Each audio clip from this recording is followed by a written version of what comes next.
Hi Danny, E7 chord. I'm guessing you're talking about E major with the fourth finger chucked in on the B string. Playing the D, the flatted seventh.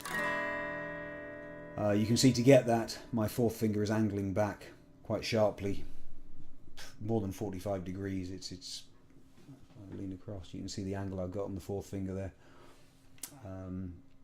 If I try and reach up with the fourth finger and get that, I'm all over the top string, doesn't work for me.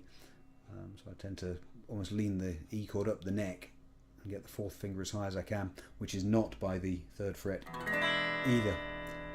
However it works, no problem getting a decent note off the B string there.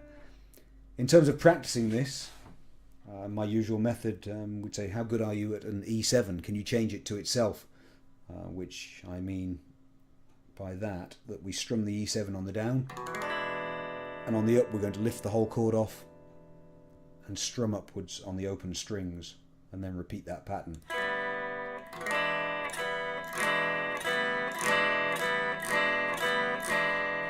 You see as I'm going, I mean the fourth finger,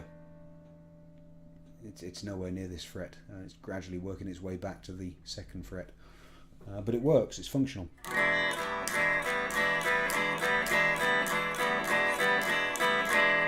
I would normally not use that finger. I'm not particularly familiar with it.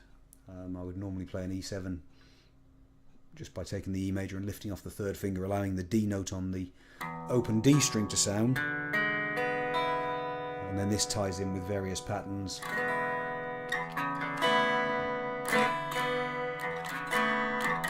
Very useful to spice up an E7 anyway. Where I'm taking the first and second finger, bringing that to the first and third finger, and then back to the second and first. You can keep the open D string ringing if your hand positioning is good.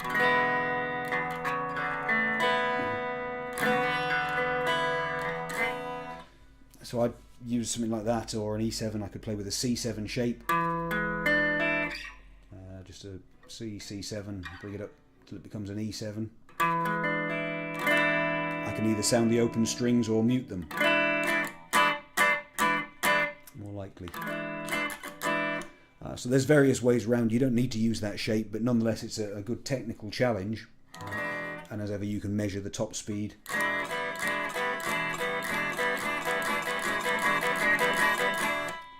You can keep that going. I'm sure that wasn't the cleanest.